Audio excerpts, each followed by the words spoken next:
Some people say as much as 95% of Meta ad campaigns fail. But what's interesting about that is I think it's not usually because people do bad ads or they don't have the right technical setup. It's because Meta more and more these days is less technical and it's more strategic. So I've narrowed it down to like 5 things I think you need to get right if you really want to have success with local lead gen ads on Meta. And the cool thing is it costs less than $100 and it's relatively simple to get right. Not necessarily easy, but simple. So the first thing is, I hate to say it, it's the offer bro. What a lot of people do when they start ads is they think it's kind of like putting billboards up. If you say, hey, I do landscaping, and you put it in front of people who probably need help with landscaping, they're going to raise their hand, they're going to call you on the phone and going to say, hey, I want it. Shut up and take my credit card. Pretty much never happens. The ads don't work like that. You need an offer. You don't need to go to the gym and get absolutely jacked like Alex Hormozy, but you do definitely need an enticement of some kind in order to get people to properly engage with your ads. So, like the analogy for understanding an offer is if you think about food in supermarkets, often there'll be somebody offering a taster. And the idea is that if enough people have a taster, a percentage of those people will convert to buying the full product. It's also sometimes called a loss leader. You don't necessarily have to make a loss through it, but the point is you have to entice people to deal with your business somehow. So generally, a pretty simple way to do it is if you use Google AI to search these days, you can just type something like, if you were in landscaping meta ads offer, or typical meta ads offers for landscaping. So you can see there are a bunch here like a spring or fall cleanup. This is for the United States, at a certain price. They're trying to grab attention to fill gaps. And the idea would be you would get people in and then you would upsell them to a much larger landscaping package once you have that connection with them. The freebie hook, it says free mulch with any spring cleanup. Again, you might entice people to like a smaller job at the beginning with some free bonus, and then you try to upsell them from there, etc. Heads up, I don't want to rip somebody else's content, but it looks like these ad offers come from Matt Athibio on YouTube. So check out his channel if you're in landscaping, for example. What's also cool is Google outlined the typical cost per lead here. So it suggests think about something around $20 to $65 for one of these 5 offers. That probably comes from Matt as well. The next thing is to have a sales process that works with cold audiences, not just warm audiences. Sometimes I work with clients and they're convinced that they can sell. And a lot of people can sell, but the problem is they're used to selling warm traffic. So people who already know about you to some degree already trust you and like you, who turn up pretty much ready to buy. And it's relatively simple to close those people. But if you're working with meta ads, you're working with people who've never heard of you before and often not even thought about you until the very last second. So their commitment and intent level is much lower. And it means sometimes the sales process needs to be a little bit longer. So for example, there's this idea of a one call close. You have one conversation with somebody and you're able to close the deal with them on that one call. Most of the time, I see that this doesn't work in local service lead gen. So you probably need to do a screening call to check whether the person's qualified and actually wants and needs your help, and then line up an in-person meeting of some kind or a longer phone call where you can go through the details of what you actually offer. So this is called a 2-call close, or a screen and a free consultation and assessment, something like that. Another one that definitely doesn't work is offering direct links to pay. This is in the territory of I want people who show up credit card ready. Meta is not the platform for that. So don't just run your ads thinking that you can send them to a page where they pay and then you'll look at who paid and then start doing the work. That's not going to work, unfortunately. So keep in mind, you need a sales process that works for cold. I suggest starting with a 2-call close where you have the screening call and then a full presentation or in-person consultation, quotation, that type of thing. PSA while you're here, if you want some personalized help with your ad account, click the link below and I'm actually offering a free 25-minute Q&A call. Otherwise, on with the video. The third thing that you'll need is proper infrastructure to run the ads. So often when you run the ads, you're going to see a campaign in the backend. So like on the Meta software itself, it's just going to show you these are your results. You can download a list of them, or you can check out the Lead Center, which is a free page offered by Meta where it lists all the leads that have come in from your ads. Only if you're doing on Meta conversions, which is using Meta's lead forms for that. For some businesses, Meta forms work great. Others, they don't work. And you have to use website pages called landing pages because a person will land on there after they click your ad. So you'll need the software to run those landing pages.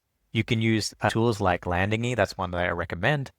and there's Go High Level, GHL, often called High Level. I don't know what their correct name is these days, but they're basically page builders specifically made for ads. So you can see here, it's like click and you can edit it, and you don't need a designer or developer or even an AI tool to create these. You can just do it visually. This is what Go High Level looks like. By the way, it's pretty much the same thing as Landingy for page building. The other thing you'll need is call tracking. Call tracking is super important because often sometimes when people are struggling to close leads, they don't realize that they're not actually answering the phone enough. So if you have like a 20% phone answer rate, there's a big problem. You're basically wasting 80% of the leads coming in. But if it's 90% of the leads who are calling your business have their calls being answered, then you know the problem is probably somewhere elsewhere in the chain. So you need some kind of software that can track the incoming calls from the ads.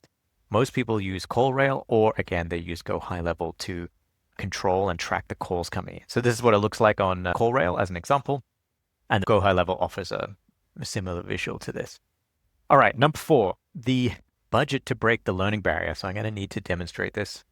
All right, so I'm just going to draw a little graph here that shows what typically happens. So what a lot of people do is they try to spend as little as possible, and I'm talking like $5, $10 a day, like really small amounts. And what they'll see in their results is going to look something like this, like that. So you'll get a couple of conversions here and there, but mostly nothing. So the question is, why are you getting nothing, right? And it's because basically, if you imagine there's like a spend threshold where if you spend enough money, Meta can test the ads enough that it understands who it should be showing to, even if you put in the details of like, age, range, all that kind of stuff. It still needs to collect its own data on who it should show it to, when it should show it to them, and why it should show it to them. So it's thinking about their behavior on the platforms and what it can gather from all the tracking that it does on their side. So if you spend too little, it never collects enough data to really break through this. So you have really inconsistent and sparse results, not just because you're spending too little, it's just because you're not getting enough data.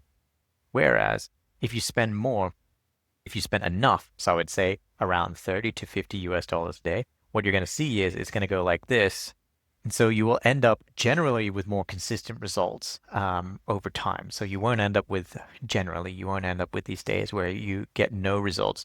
And your cost per lead as a whole will be more effective because it's broken through that barrier of what it needs to get, of the amount of data it needs to get in order to be consistent and start performing. Obviously, if you spend way more, it tends to be more consistent and a better cost per result until you get diminishing returns. So just something to keep in mind is you can't spend too little and expect to get anything out of it. You need to spend at least something. So I would suggest, again, 30 to 50 US dollars a day if you really want to see results. So $30 per day is around 1,000 US a month. $50 is around 1.5.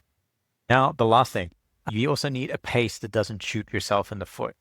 So if I come back to the whiteboard, what I find a lot of times when people do ads is they see the ads, they start for 1 or 2 days and then they want to make an edit on the first day. Oh man, it didn't get any leads yet in day one, or 24 hours or 48 hours, something like this. And then if they don't make a change, it'll be in the first week. They want to change the messaging, they want to change the target market, all this kind of stuff real quick. And they end up making these really frequent changes across 2 weeks. And again, that interrupts the learning of the ads. So it never really picks up traction because it doesn't get enough stability to really work out what's going on. So your ad results are going to look like this. They're going to look like you're going to get a lot of nothing in there, and then you'll get a few conversions here and there because it'll just be so messed up on its side. On the other hand, what I suggest you do is you need to make infrequent changes instead. So try to make changes if you need to, small, and perhaps only in the first 3 days if they're brand new, if you've never done the ads before. That way you can turn things off quickly, but you give it enough time to really start working. And if it does get results in the first 3 days, try to work on a 7 to 14 day basis. And then what you'll find is your results will be more like this over time. You won't have these big gaps where nothing's really happening and you're not picking up momentum, and you'll have more of these stable periods at the top where it's producing well. And it gives you enough, because you're doing it 3 to 7 days at a time between changes, you're giving it enough time for it to really test and learn and give you proper data around what's working and what's not. So if you're doing your own ads, please keep those 5 things in mind. If you'd like a bit of help or you want this document, just let me know down below. There's a link where you can book a free Q&A call with me. Good luck and see you later.